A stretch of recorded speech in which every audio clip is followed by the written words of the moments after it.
I remember the day I met him like it was yesterday.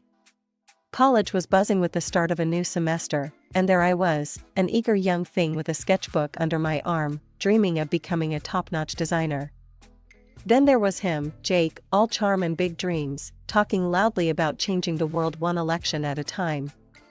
We clicked instantly, two ambitious souls, not a care in the world except our future. "Hey, you're in my intro to design class, right?" he had asked me, his grin wide as he caught up to me on the campus walkway. "Yeah, that's me," trying to make sense of it all, I shot back, a playful edge to my voice. "Jake, and I get it. But hey, if you ever need a study buddy or someone to run ideas by, I'm your guy." His confidence was something else, almost enough to make you forget he was just a student like me. From then on, it was us against the world. Nights spent over coffee and textbooks, him rambling about political theories while I doodled in the margins of my notes. We were a team, and nothing felt impossible. "I'm telling you, Anita, we're gonna make it big. You'll be designing national galleries, and I'll be right there, maybe as governor, making sure the arts get the funding they deserve," he'd declare on those long nights, his eyes shining with a mixture of ambition and naivety. "And what about kids? White picket fence?"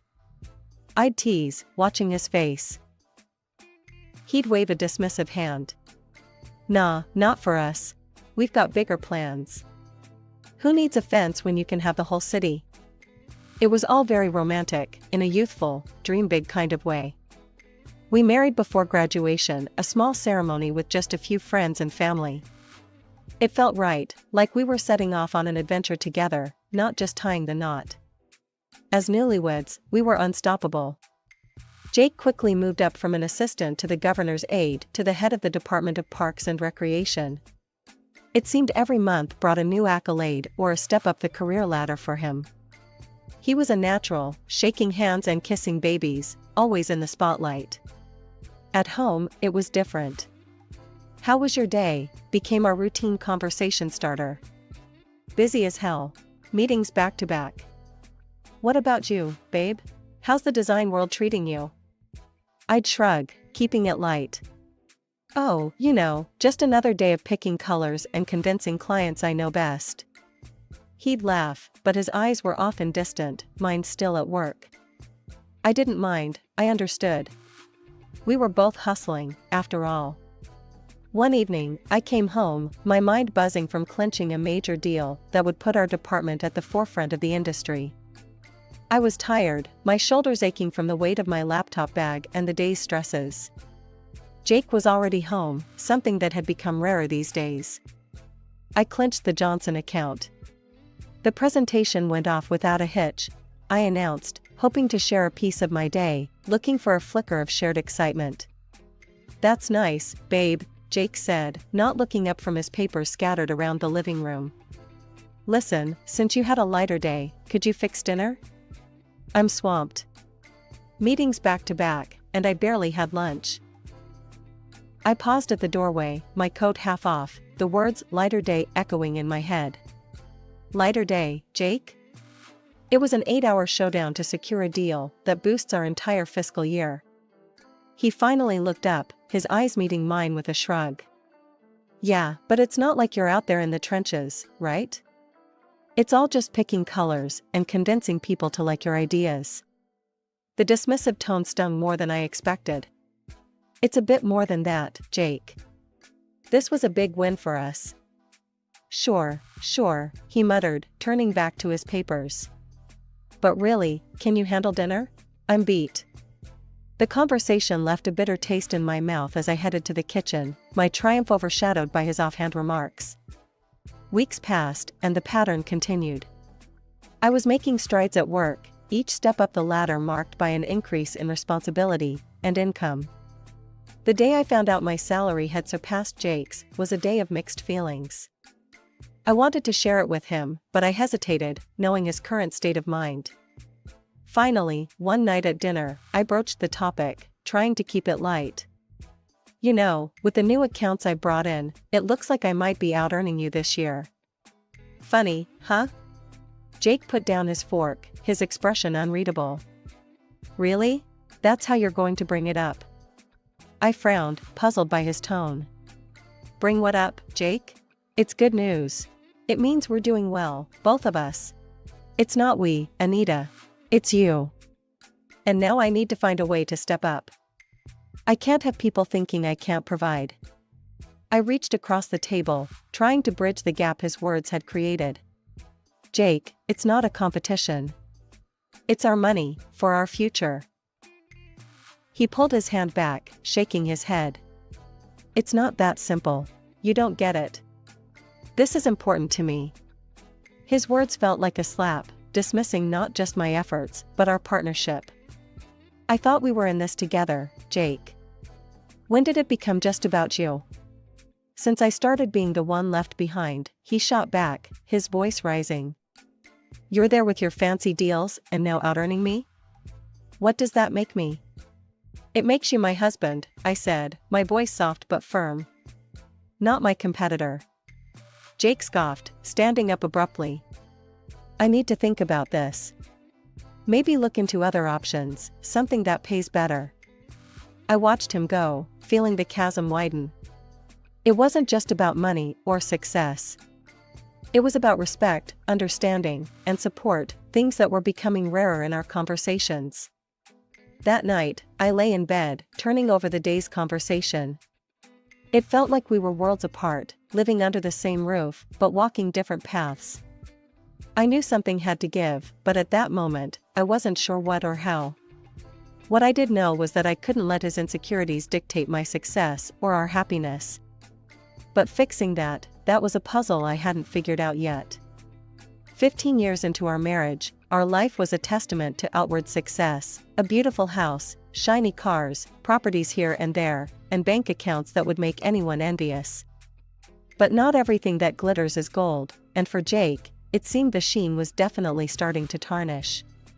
He had been with the Natural Resources Agency for a good while, but his career was like a car stuck in mud, spinning its wheels but going nowhere. I'd listened to him rant after another long, liquor-tinged evening. It's all rigged, Anita. The jobs I deserve are going to guys who can't tell a policy from a pancake. It's all about who you know, or who you, well, you know. He'd grumble, tipping back another drink. I tried to offer solutions, not just a sympathetic ear. Have you thought about seeing someone? A therapist could help, I suggested one night as I cleared the dinner dishes, his glass needing a refill. Jake slammed his fist down on the table, making the cutlery jump. I don't need a shrink, Anita. The problem isn't in my head. It's in the corruption and cronyism I have to deal with every day. But maybe talking to someone could help you cope better, or even strategize how to get around those obstacles. I persisted, feeling the weight of his frustration as my own. Just drop it, will you? I know my job. What I need is for the system to change, not my mindset. His anger was a wall I couldn't penetrate, no matter how I tried. So, I focused on what I could control, my own career. I was making waves, leading my team in international exhibitions, my designs becoming the face of major contracts. My opinion mattered at work, I was respected, and it felt damn good. But as I flourished, Jake recoiled even more. He stopped accompanying me to any work events, especially the big, glitzy ones where my achievements were front and center. Why don't you come to the gala tomorrow night? I asked him one evening, trying to keep my tone light. It would mean a lot to me. Plus, the CEO will be there, you could make some connections. Jake looked up from his laptop, his face set in a stubborn line. And what? Stand around while everyone congratulates you? I'm pretty sure they just see me as Mr. Anita these days. That's not true, I countered, feeling a pang in my heart. You're my husband, Jake. You're your own person, and they respect that. He scoffed, closing his laptop with a snap. Right, Anita. To them, I'm just the guy who carries your purse. No thanks. I've got better things to do. It hurt more than I wanted to admit. I was proud of what I'd achieved, but I wanted my partner by my side, sharing in the success, not resenting it. The next day, as I put on my evening dress, looking in the mirror, I felt a mix of excitement and sadness. My reflection showed a woman who had everything she'd ever wanted professionally, but personally, there was a gaping hole where her husband's support should be. I went alone, as I had started to do more often. The gala was a blur of congratulations, handshakes, and bright smiles. I accepted the accolades and spoke about my latest designs, but each time I saw a couple together, laughing or sharing a quiet moment, my heart ached. Returning home, I found Jake on the couch, a bottle in hand, not even pretending to have waited up. The clock was ticking past 9 p.m. as I rushed out of the conference room, my phone dead from the day's back-to-back meetings. My mind was racing with the discussions we'd had, but a nagging thought about Jake waiting at home made my heart race faster. We hadn't spoken since the morning, and I knew he'd be wondering where I was. I drove home as quickly as I could, rehearsing an apology in my mind. But when I walked through the front door, the cold look in Jake's eyes told me no apology would suffice tonight. "You're late," he stated flatly, his voice edged with accusation as he sat in the dimly lit living room. "I'm sorry, Jake. The meeting ran over, and my phone died. I didn't get a chance to call." I dropped my keys in the bowl by the door, my voice weary. "Meeting, huh? Or should I say your little party with the bosses?" His words were sharp, his eyes narrowing. I was taken aback. "What are you talking about? It was just a regular business meeting, Jake." "Sure it was. I bet it's all those late nights with them that got you where you are. Not your talent, just playing up to the bosses." His voice was bitter, and he took a swig from the bottle next to him. My cheeks flushed with anger and disbelief. "You think I got my promotions by, what? Sleeping around? How can you even say that?" He laughed, a harsh sound that filled the room. "Oh, come on, Anita. It's obvious. Why else would they promote you, a woman, over others?" The accusation stung, and I felt a mix of hurt and fury. I earned my position with hard work and talent. It's disgusting that you'd think so low of me. Jake stood up abruptly, his body swaying slightly. "You're never here. Always working, leaving me alone. And we don't even have kids, because you're too busy with your career." His words were like slaps, each one hitting hard. "I can't believe you're blaming me for no kids. We agreed on this, Jake. And my career is not an excuse for your unhappiness or failures." He stepped closer, his voice rising. "My failures? No, Anita, they're because I married someone who cares more about her job than her husband. You've ruined everything." I tried to keep my voice calm. "Jake, this isn't us. We're both upset. Maybe we should talk about this in the morning when you're sober." "No, I'm done. I need to be alone." He grabbed his keys and headed toward the door. "Jake, wait." But he was already gone, the door slamming behind him. I tried calling him several times, but it went straight to voicemail. Alone in the house, I wandered from room to room, each one echoing with the ghost of earlier, happier times. I couldn't sleep, the couch cold and unwelcoming, his accusations replaying in my mind. The morning after Jake stormed out, I dragged myself to work. My eyes were red from a sleepless night, my mind swirling with the harsh words and the slam of the door echoing in my ears. I was on autopilot, nodding and smiling where needed, but inside, I felt like I was crumbling. Mid-morning, my boss called me into his office. I straightened my blazer and tried to compose myself, wiping away the last traces of tears. "Anita, I've got something that might interest you," he said, his tone more upbeat than I could handle at that moment. "How would you like to head our new project in Milan? It's a big opportunity, international exposure, leading a team. I thought of you immediately." Milan. Italy had always been a dream, one of those places I'd promised myself I'd visit, one way or another. Under different circumstances, I would have jumped at the chance, no second thoughts. "That sounds incredible, sir," I managed, a genuine smile breaking through the fog of my sadness. "It's actually a dream of mine to work in Milan." "Great. I knew you'd be excited. Think it over, and let me know your decision." Returning home, I found Jake sitting at the kitchen table, looking sober but somber. The air between us was thick with unsaid words. I hesitated at the doorway, then decided to breach the silence. Jake, we need to talk. I was offered a major project today. It's in Milan, I began, watching his reaction closely. He looked up, his face hardening. Milan, huh? And what, you're just going to go? It's a big deal for my career, Jake. It could change everything for us, for me. I want to take it. I tried to keep my voice steady, assertive. Us? There's no us in this, Anita. It's always about you and your career.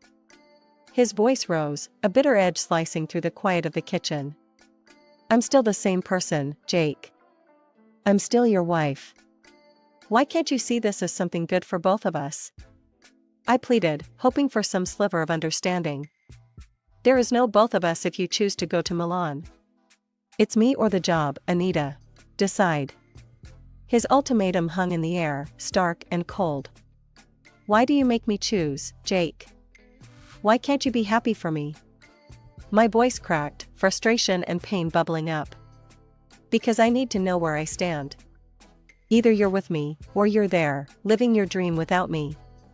He was yelling now, his face red with anger. I took a deep breath, my mind made up, heart aching. I choose Milan. I have to do this, Jake, not just for my career, but for myself. Jake stood abruptly, his chair scraping against the tile floor. He stormed to our bedroom and came back with a stack of papers, divorce papers. Slamming them down on the table, he met my eyes with a cold finality. Then this is it, Anita. If you go, we're done. I stared at the papers, then at him, my heart sinking. But something inside me hardened, I couldn't give up on my dreams, not even for him. The next week was a blur. I signed the papers, packed my bags, and before I knew it, I was on a plane to Milan. The city was beautiful, a picturesque postcard at every turn. I was often on TV, discussing the project, my face a mask of professionalism, hiding the turmoil inside. Despite the excitement, my thoughts drifted back to Jake, to the possibility of fixing things. But each time I picked up my phone to call, I remembered his ultimatum, and my resolve strengthened. Stepping back into the house after 2 weeks in Milan felt surreal. But there he was, Jake, sitting on the sofa as if the past month had been just a minor hiccup. Anita, you're back. Come here, he said, rising from the couch with open arms, a forced smile plastered across his face. I approached, but kept my distance, the memories of his ultimatums and threats too fresh to allow any closer. Jake, we can't just pretend nothing happened. You gave me an ultimatum, remember? Me or the job? He waved a dismissive hand, his voice light. Oh, that. I was just stressed, you know? But I've had time to think, and I'm willing to start over. I'm ready to forgive you, as long as you agree to make some changes. My eyebrows shot up. Forgive me? For what, exactly? For following my career? And what changes are you talking about? Jake's expression hardened slightly. You know, Anita, quit your job, focus on us. If you'd just listen and do as I say, we could go back to how things were. It hit me then, the sheer absurdity and manipulation in his words. I felt a mix of anger and relief, anger at his audacity, and relief that I was finally seeing the manipulation for what it was. You can't be serious, Jake. You're asking me to give up everything I've worked for. You know I can't do that. He laughed, a tight, cold sound. It was worth a shot. But I thought you'd see sense. Guess I was wrong. I reached into my bag, pulling out the divorce papers, the ones he had thrown at me before I left. I signed these, Jake. I thought you were serious about the divorce. Seems I was right. His smile faltered, and he snatched the papers from my hand. This was just a joke, Anita. Can't you take a joke? A joke? I stared at him, incredulous. Threatening divorce was a joke? You're unbelievable. Jake's face turned red, his voice rising. You're making a huge mistake, Anita. You'll regret this. I won't let you just walk away and ruin everything.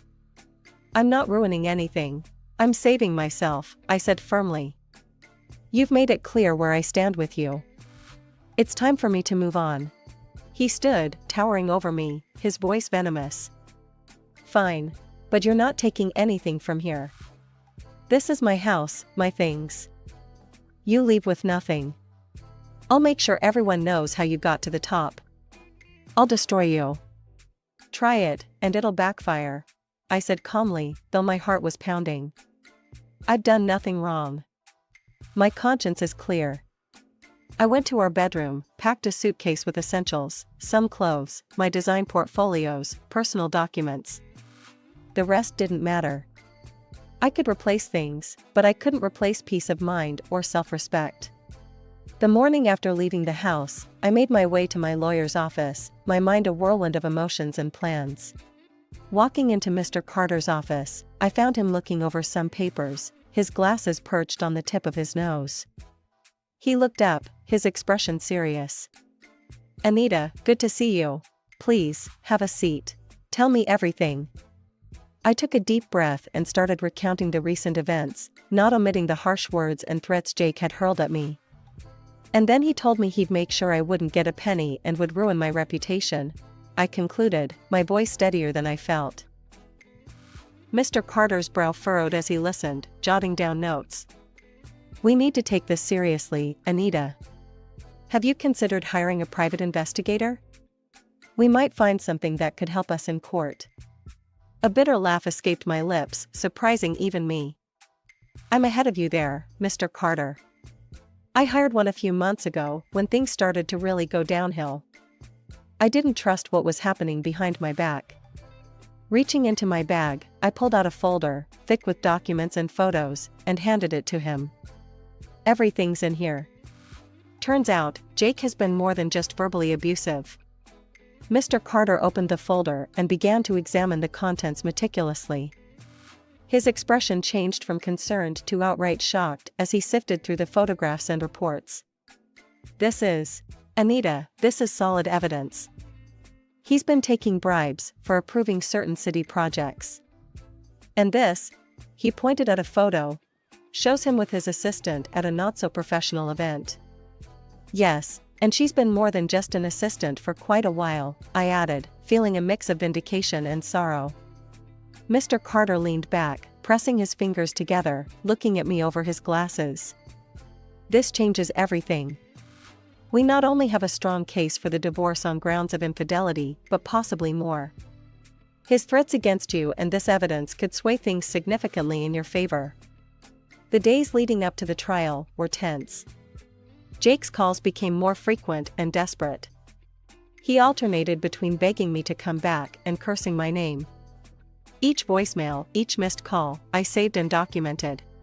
The proceedings began, and Mr. Carter was relentless.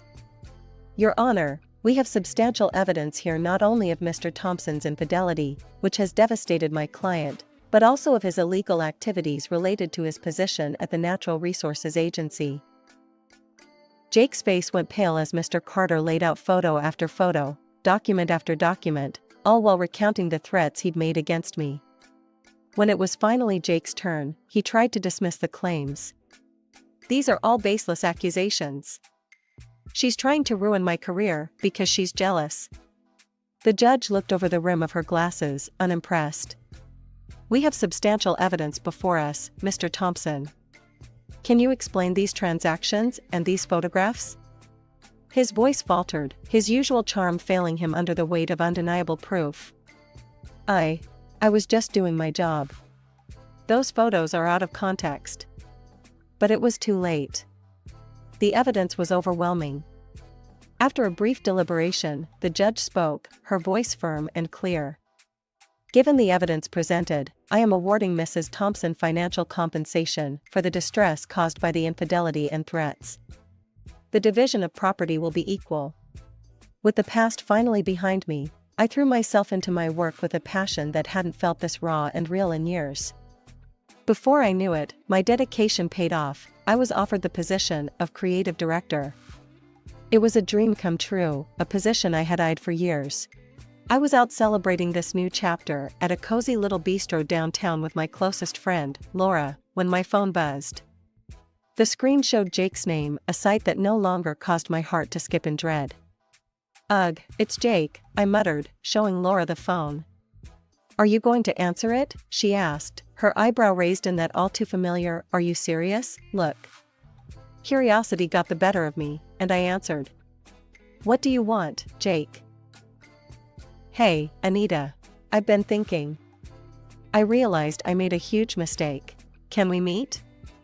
I'd like to talk about maybe starting over." Jake's voice came through the speaker, a mix of desperation and something that sounded feebly like sincerity. I couldn't help it, I burst into laughter. It wasn't a joyful sound, more of a "can you believe this guy" kind of laugh. "Start over? Really, Jake? After everything?" "It's all changed, Anita. I got fired. She took everything, even the job. And now, she won't give back the gifts either. I'm left with nothing." He blurted out, the words tumbling over each other in his haste. I shook my head, still chuckling. "So, let me get this straight. You want to start over because she dumped you and took your job? That's rich, Jake. You don't understand. I've changed, Anita. I really have," he pleaded. "Jake, even if that's true, I've moved on. I'm a creative director now, and my life is full and happy without you. There's no place for you in it anymore," I said, the finality in my voice mirroring the resolve in my heart. "But Anita, I wish you the best, Jake. Goodbye." I ended the call, blocked his number, and turned off my phone. Laura was looking at me, a proud smile spreading across her face. "You really are over him, aren't you?" she said, lifting her wine glass in a toast. "Completely," I confirmed, clinking her glass with mine. "To new beginnings, and to being in charge of my own happiness." The next day, feeling empowered and in need of companionship that asked for nothing but love in return, I decided it was time to expand my little family. I went to the local shelter, where a scruffy terrier mix caught my eye. He was a little older, a bit rough around the edges, much like me. It felt right, adopting him. I named him Buddy, a friend who I knew would offer loyalty without conditions. Life was good. It was real, it was mine, and it was filled with possibilities. I had made it through the storm, and now, I was not just surviving, I was thriving.